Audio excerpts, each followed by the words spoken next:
To start with, my sister-in-law Zara was an incredibly warm, generous person. She always greeted me with kindness and made me feel like I was a sister from the very first day I met her. Over the years, since we were both working ladies, we had gotten incredibly close with each other and spent our weekends shopping or going to lunch together. Zara was always a very fit person and took incredible care of her health. This is why when she received the devastating news of her breast cancer diagnosis, it shook all of us deeply. We rallied around her and gave her our support to fight back against the cancer. I made it a point to visit her regularly during her chemotherapy sessions, to spend time with her or watch over my baby niece whenever I could. During one of my visits to her place, as we sat together in her living room, she shared with me a piece of news that shattered my heart. Her voice trembled as she revealed that her doctors had delivered a crushing update. Her cancer was aggressive and was resistant to treatment. They had given her a prognosis that left little room for hope. The weight of her words hung heavy in the air, and I struggled to find the right words to comfort her. In that vulnerable moment, I asked her what I could do to make things easier for her. Her eyes, usually so full of warmth and laughter, now reflected a mix of fear and resignation. She told me that she was grateful for everything that I had done for her and wished she didn't have to burden me with a secret that she had kept hidden from everyone. I firmly told her that she had nothing to apologize for and that I would do anything for her, no questions asked. It was then that she entrusted me with a secret she had never revealed to anyone, including her own parents. She confided in me that years ago, during her college days, she endured a harrowing experience that had haunted her ever since. It was at a party, a night blurred by too much alcohol, when she found herself the victim of a sexual assault. The perpetrator wore a mask, making it impossible for her to identify him. The trauma of that night had left deep scars that she had carried silently for years. As she recounted the events of that fateful evening, I listened in horror. She was in a relationship with my brother at the time. Hence, naturally, she turned to him for support and comfort, hoping that he would be the one person in the world who would understand her. However, instead of finding solace in his embrace, she was met with disbelief and blame. My brother couldn't comprehend how another man could violate her in such a way, and in his shock, he started questioning her about her actions. He implied that perhaps it was her attire or behavior towards the guy in the party that had invited the assault on her. He refused to believe that a man would just do something like this to a woman without the woman giving him some type of signal. Sister-in-law was devastated that he was questioning her this way. The weight of shame and guilt unfairly placed upon her shoulders by someone she loved only added to her anguish. Despite this, she gathered the courage to report the assault to the police and even went for a medical test, which proved her statement about the assault, since she wanted the perpetrator punished. However, unfortunately for my sister-in-law, she lived in a college neighborhood where parties were commonplace and thousands of students mingled under the cover of night, so the police could not identify the masked assailant, no matter how much they tried. It also did not help that none of the people present in the party came forward to testify for her. As a result, the investigation went nowhere and my sister-in-law never got her justice. At the time, her parents were alive, so they were the only ones who believed in her, and this is how she was able to overcome the deep shame of what had happened to her. According to sister-in-law, after months of talking to my brother about the incident, he eventually came around and apologized to her for his initial reaction. He admitted that he should have known better to trust her and promised that he would support her better from then on. Despite the strain in the relationship, sister-in-law didn't want to end things with him, so she decided to forgive him in the years that followed. Although my brother tried his best to be there for her, she was always haunted by the incident.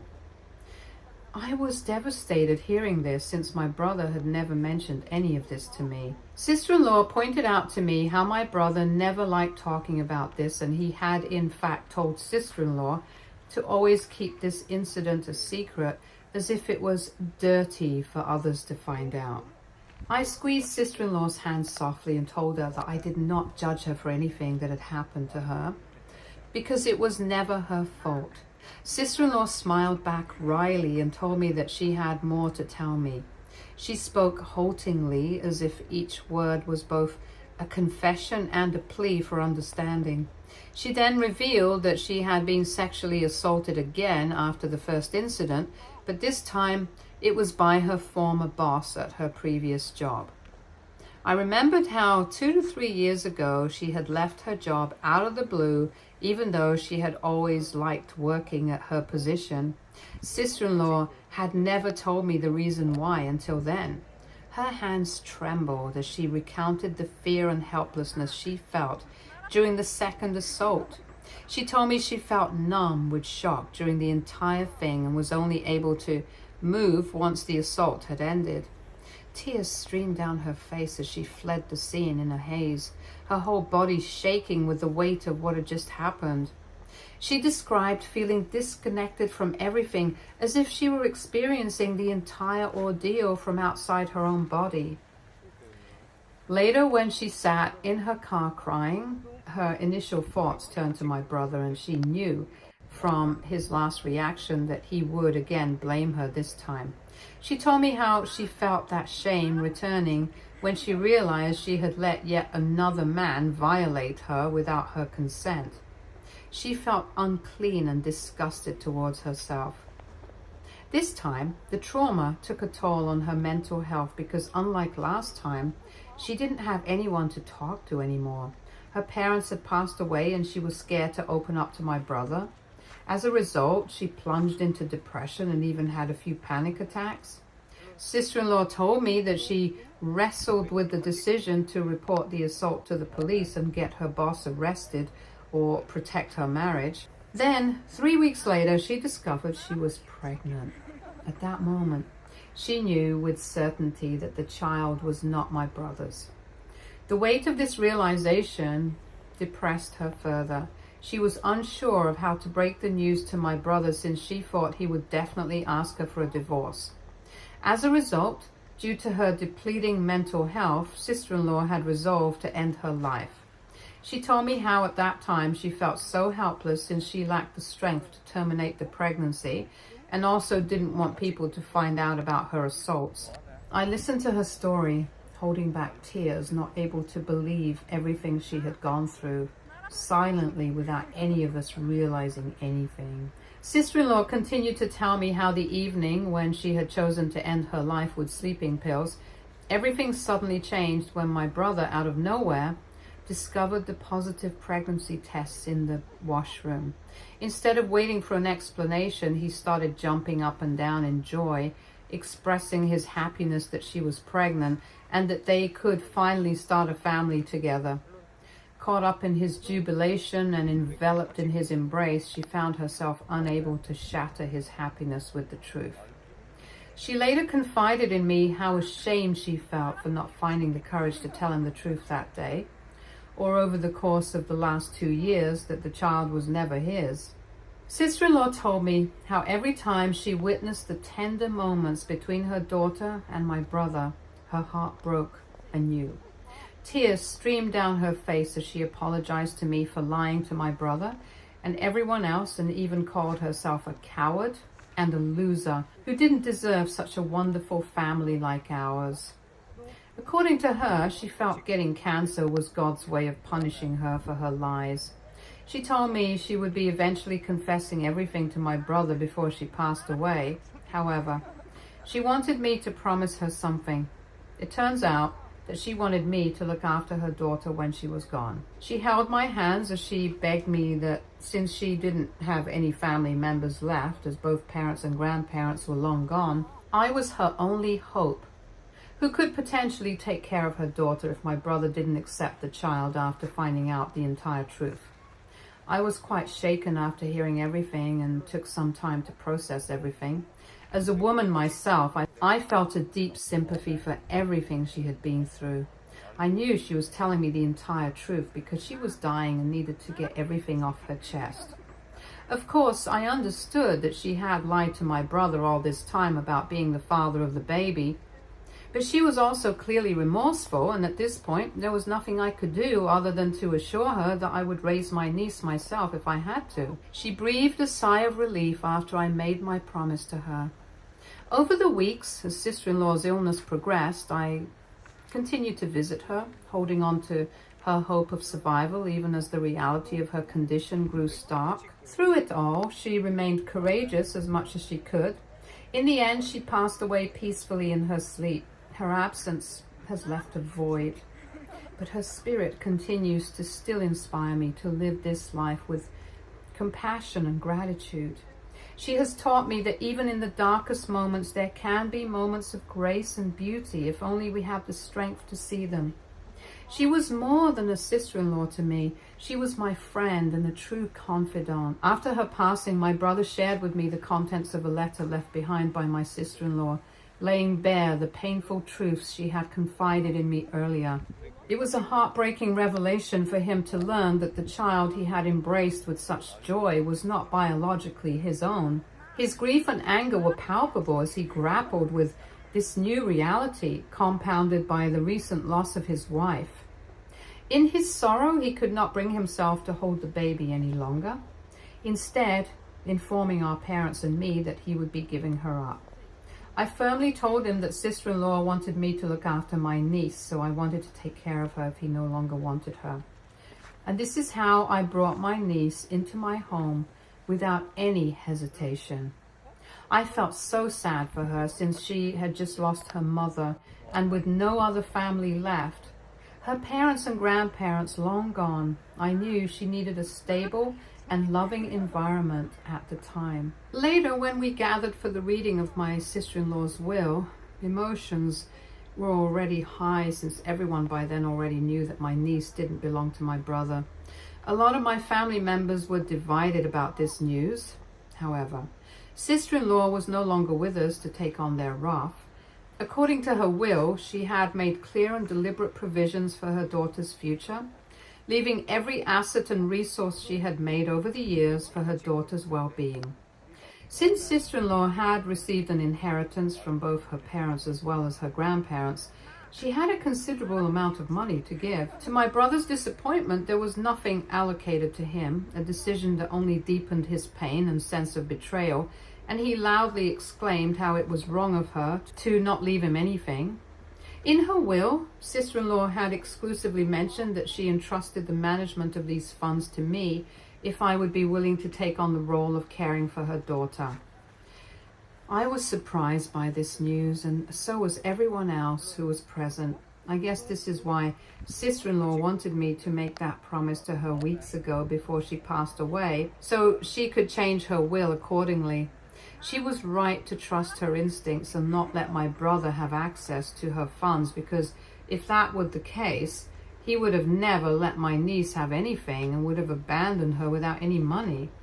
Since my brother was unwilling to continue caring for the child, I was eventually granted full custody of my niece, and with access to the financial provisions I had received, I have been able to take care of her all these years. My brother did try to fight me regarding the money sister-in-law had left behind, since he felt he was entitled to receiving at least half of it. However, the judge didn't listen to him. In anger, my brother told me that he wanted nothing to do with sister-in-law's daughter, and instead that he never wanted to see my face again, since I had clearly betrayed him by taking in the girl. I firmly told him that I was sorry for all the hurt he felt, but I was not going to go back on my promise to my sister-in-law. I recognized that my sister-in-law had been wrong in withholding the truth from my brother. However, with her no longer with us, I firmly believed that the child should not bear any blame for her parents' actions. This is why my focus has always been entirely on providing a loving and stable environment for my niece, shielding her from the complexities of the past. Over the years, I've ensured that my niece has had everything she has wanted, using the funds left behind by my sister-in-law. I have also bought her a home using the same, which my niece will inherit fully when she comes of age. I've spared no effort in sending her to excellent schools and caring for her as if she were my own daughter. I have not been married and have dedicated my entire life to raising my niece. Despite my best efforts, my niece sometimes understandably has questions about her parents, particularly her dad. She misses my brother, but she also understands that under these circumstances, relationships cannot be forced. My decision to prioritize my niece's well-being has strained my relationship with the rest of my family. They've all chosen to sever ties with me and no longer invite me to any event as they believe that my actions are misguided and that I've chosen my niece over my own family. Even my own parents believe I should have given up my niece and have repeatedly told me how disappointed they are that I'm raising someone else's child who did nothing but lie to my brother. As you can imagine, the past years have been a difficult journey where I've had to navigate the rift between what I believe is right and the consequences of those decisions on my familial relationships. This year, as my niece approaches her 18th birthday, I feel a sense of fulfillment in preparing to transfer all her assets, including the house I've secured for her, as per sister-in-law's wishes. It's a milestone I've been preparing for a long time, and I feel like I have done everything I could until now to protect her, and she's now ready to make her own decisions. Just last week, out of nowhere, my brother contacted me telling me how he needed to talk to me about something very important. My heart skipped a beat, and I thought that perhaps he had seen the error in his ways and maybe he wanted to reconnect with me and my niece after all these years. I agreed to meet up with him, but I didn't want my niece to find out and give her false hopes before I could find out the actual reason behind his visit.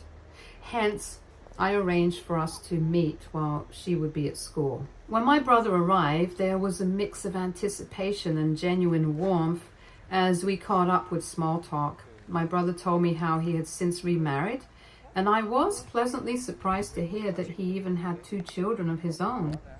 He showed me pictures of them, and his boys looked like a spitting image of him. I was a little hurt that he had not even invited me to his wedding, but I also understood that he did what he had to do after the way sister-in-law had betrayed him. During our conversation, I couldn't help but overflow with pride as I shared the achievements and progress my niece had made over the years. I told my brother how she would sometimes ask about him and was quite mature for her age, hoping that he would tell me that he wanted to meet with her perhaps. However, despite my eagerness to share these positive updates, he seemed least interested in my niece. He interrupted me, his tone shifting abruptly to one of seriousness, and told me that the reason he was in front of me was to not talk about my niece, but to ask for ownership of my niece's house. I stared at him wide-eyed as he went on to explain how he and his family had recently lost their home, and our parents had already loaned them a lot of money over the years so he could no longer go to them for any help. Since he knew that I had bought this house using sister-in-law's money, he felt it was only right for me and my niece to let him have this house to accommodate his big family while we could move out to a much smaller place. I asked him what made him think that he could even ask something like this. My brother went on to justify how in the past he had done a lot for sister-in-law, but according to him, that woman had turned out to be nothing but a leech. Now, I knew this wasn't true, since sister-in-law always had a job and paid for her own share of the house when she lived with my brother. Even when she underwent her chemo treatment, she paid for her expenses and also had health insurance. I pointed this out to my brother and told him that it was unfair of him to expect a house from all of this when he did not even bother raising my niece after sister-in-law passed away. However, this only pissed him off, and he told me how, as his sister, I should stop holding a candle for a dead woman who was long gone and instead help him and his family secure this house before my niece could turn 18. He urged me to see things from his perspective for once and how this place was his rightful property anyway. The weight of his words hung heavy in the air as I processed his request. I couldn't help but wrestle with the implications of such a decision. The house represented not just a physical asset, but a symbol of security and stability, carefully planned for my niece's future. To relinquish it, no matter how much my brother needed it, would mean compromising on promises made and jeopardizing the stability I had worked so hard to provide. My niece's well-being and future were paramount, and any decision regarding her assets needed to be made with her best interests at heart, regardless of the challenges and emotions involved. In that moment, I realized the gravity of the situation and the importance of standing firm in what I believed was right. I firmly told him I couldn't support his request because he needed to take responsibility for his own family instead of relying on his deceased wife's assets. I continued to tell him how ashamed I was that he even thought that this was an option and he had relinquished all rights when he had given up custody of the daughter to me after sister-in-law's death. My brother's face flushed red with anger at my response, but I continued before he could interrupt again. I expressed my disappointment that he had not been there for my niece throughout all these years. I didn't hold back in reminding him that while I understood that sister-in-law had betrayed him, he should also understand that she had been a victim of numerous traumas. It was unfair for him to shift blame onto her now, especially considering he hadn't supported her after her first sexual assault. His eyes widened in surprise when I told him this, and he demanded to know how I knew about that, since no one besides him knew the truth. This is when I explained to him that sister-in-law had confided everything to me and entrusted me with the responsibility of caring for my niece before she passed away. Upon hearing this, my brother became accusatory, claiming I had blindsided him and told me how I was a liar, just like sister-in-law. I shook my head and countered by reminding him that sister-in-law had been terminally ill and had suffered enough. After all the years of him not taking responsibility for my niece while I had done everything in my power to support her, he had no grounds to dredge up the past and complain about it now just because he wanted sister-in-law's money. I was tired of him acting like a victim all the time. It was frustrating to see him shift blame and demand entitlement when he hadn't been financially supportive of my niece all these years.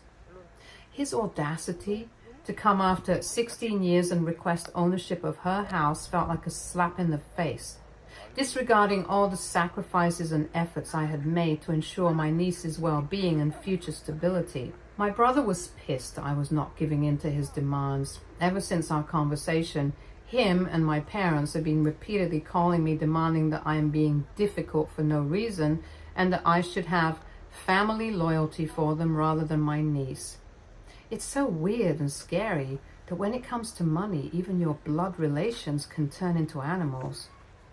AITA for standing up for my niece and refusing to give in to my brother's ridiculous demands? Update 1.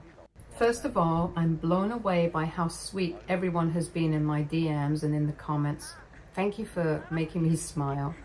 Secondly, I cannot tell you the number of women who have reached out to me talking about how they have gone through what sister-in-law went through and how sorry they feel for her. I wish I could give each and every one of you a big, tight hug and take away your pain. Sexual assault is the worst thing that can happen to a woman, and I wish someone could have helped sister-in-law at the time. She was not a bad person. She didn't deserve to go through what she went through. It's sad that I even have to defend her, but just because you have never been sexually assaulted doesn't mean other people don't go through it. My sister-in-law had fought back during the first assault, showing incredible courage despite the trauma. However, the second incident left her more shaken, and she was understandably frozen in fear, which is what happens, unfortunately, to most victims of sexual assault. I truly wish she had felt comfortable enough to open up to me sooner, because I would have supported her in every way possible. Knowing what she went through breaks my heart, and I only wish I could have been there for her during those dark times. Now, coming on to some of you who are calling my sister-in-law a cheater and not believing her story, I pray to God you never have to go through such a traumatic thing and then have people question you. If sister-in-law had truly had an affair, she could have asked me to contact the man for custody after her death. Additionally, if there had been an affair, the man would likely not have stayed silent for all these years. He would have definitely shown up for his daughter, especially knowing how much money sister-in-law had left behind for her daughter. Also, if she had indeed had an affair, I'm certain she would have wanted her daughter to know her biological father as well, and would have definitely told me. Until her last breath, sister-in-law did everything she could to protect her daughter. Update 2. I sat down with my niece and explained to her that my brother had recently come to talk to me and his main intention was to take possession of the house. I warned her to be cautious if he ever approached her. As I spoke, I could see the anger and hurt in her eyes. She had held on to hope for so many years, hoping that one day her father would reach out to her because he genuinely cared. But now, discovering that his contact was motivated by his own needs, she felt betrayed. "I can't believe him," she told me, her voice trembling with emotion. "After all this time, he only reached out when he needed something." She assured me that she wanted nothing to do with him. She told me how glad she was that her mother didn't leave him anything. She then gave me a hug and told me how grateful she was for everything I had done for her over the years. Her words were both heartbreaking and empowering to hear. It made me teary-eyed as I realized that despite the pain of her father's actions, she was strong and determined to move forward without him. Update 3. After talking with my niece, I decided to send a detailed email to my parents and my brother to document everything and make my stance clear. In the email, I outlined our recent conversations and emphasized that they had no right to ask me to give my niece's home to my brother. I explained that this request amounted to financial fraud and made it clear that I would take legal action if my brother ever tried to visit me or my niece again to ask for the house for his family. I reminded my brother that he had forfeited all rights when he chose not to care for his daughter. I also shared the numerous hardships and struggles I had faced in raising my niece on my own without any prior experience. I described the emotional, financial, and logistical challenges I had overcome to provide her with a stable, loving home. I further reminded him that he had never paid child support or even checked in on his daughter all these years. I pointed out that both he and my parents should feel nothing but shame for trying to take something that didn't belong to them. I emphasized that they had no right to suddenly step in and make demands after all this time, especially when they had contributed nothing to her upbringing and well-being. The email was long and heartfelt, a testament to the sacrifices I had made for my niece. I underscored my commitment that I would continue to protect her and honor sister-in-law's wishes no matter what. My message was firm and unequivocal. They had lost their right to be part of her life through their neglect and lack of support, and they had no place in her future now. I never received any reply after sending that email. However, my brother and my parents have not contacted me again, which is good enough for me. The silence speaks volumes, and I'm relieved to have some peace and to know that they won't interfere with my niece's life any further. As for my niece, she is busy preparing for her prom and her upcoming birthday party. Watching her navigate these exciting moments fills me with immense pride. I'm so proud of the woman she has become and can't wait to be there for her at every major milestone in her future. It already makes me emotional to think about how much she has grown up and how she looks so much like sister-in-law now, especially her lips and eyebrows. I see sister-in-law's strength and resilience in my niece every day. I just hope that she can be as brave as her mother no matter what she